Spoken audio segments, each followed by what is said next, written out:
Today is Wednesday, July 30th, and this is the wake-up call from WUSF. I'm Sky LeBron.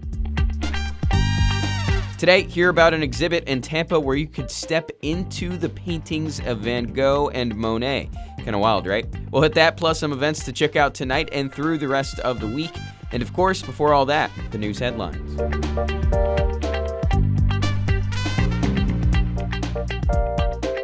Hillsborough County has a whopping 500 projects on the docket to repair the 1,300 miles of stormwater pipes in its system.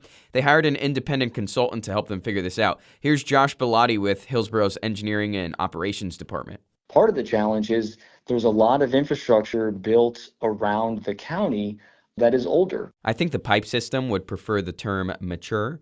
Anyways, Bellotti says the county needs money for the projects, which could be coming from grants. Jeffrey Knight is being charged with leaving the scene after ramming his boat into the back of a ferry in Clearwater Harbor back in April. In total, he's facing 8 felony counts. Knight is the former owner of Janice Live, a concert venue. He said he left the scene because he thought his boat was taking on water. Captain Matt Delarosa with the Florida Fish and Wildlife Conservation Commission says that wasn't the case. We did not find any water intrusion or any significant issues that would have limited the vessel's capability to remain in place that night.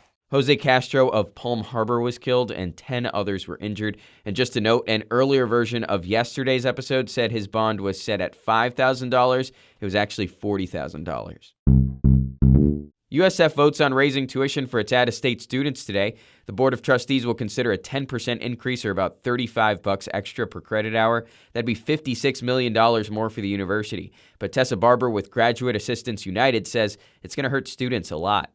That's a bill that you can't pay. That's a grocery that you can't buy. And it's an additional burden. UF and FSU did the same thing recently.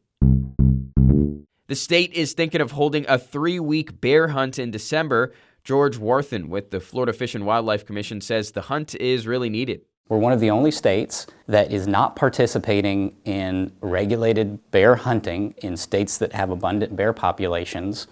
And so it's another tool for wildlife managers to be able to slowly start to manage population growth. The commission is considering the rules next month that could lead to over 180 bears being killed. Opponents of the hunt say it won't reduce interactions between humans and bears. They want non-lethal solutions. This happened in Florida in 2015, and over 300 bears were killed in just 2 days. The commission had to call off the hunt early. There's a new immersive experience at the Strat Center in Tampa that you can try out until September. It's called Beyond Van Gogh and Beyond Monet. Using some cutting-edge tech, you can step into some of their most famous pieces of art and feel like you're actually inside the paintings. WUSF's Sue Giles Wontuck spoke to the curator for this new experience, and she's here in the studio with me now. Sue, this is so dang cool. Why should people check it out? Yeah, Sky, I think it's just taking you to a different emotional level, having this art surround you, maybe the Monet's haystacks or his water lilies or the sunflowers by Van Gogh, and music too. Ooh, all sounds of these fancy. things will be all around. Yeah. Fanny Kurta, the curator of this, was all excited about it. She is really thrilled about people being introduced to the art in this different way. There's something also phenomenal about being able to just walk into the painting itself. That becomes very dreamlike, very playful. So for people who might be intimidated by the museum setting, it's something that feels maybe more accessible. Ooh, her voice makes it sound even fancier. Sky, when you think about Van Gogh, what's the first thing that springs to mind? Ear, chopped off ear, and sad. Yeah, and Fanny says that is not what she wants people to think about when they think about Van Gogh.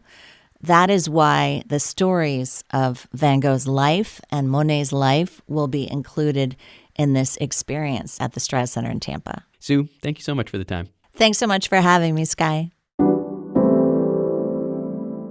Tonight at Armature Works in Tampa, there's a movie on the lawn. This time around, it's Guardians of the Galaxy. Definitely in the upper tier of Marvel movies the past decade.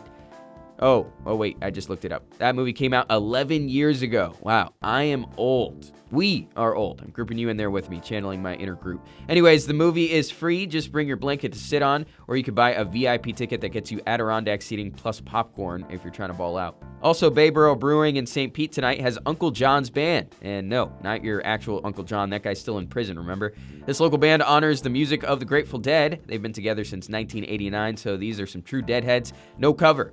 And people under 18, aka kids, can come as long as they have an adult with them. And finally, Oktoberfest technically starts in September, but the Yingling Draft House and Kitchen in Tampa says, nah, it's kicking off Thursday night with a first pour event. You'll get crispy drafts, plus you could take some of the first cans of the season available, for money of course. Personally, these are the beers I can get behind. I'd take this any day over a quadruple IPA or a dummy thick stout someone offers me. I know I'll get a little hate for that, just calling it as I taste it. Okay, I'll get out of your ears now. Another episode of the Wake Up Call in the books. Have a whimsical Wednesday. Don't forget to like the pod. Tell your homies about it. We're trying to get this to become the best podcast in Tampa Bay, and we need your help to do it. Every listen and piece of feedback matters. We'll be back with another episode tomorrow morning. Catch you there.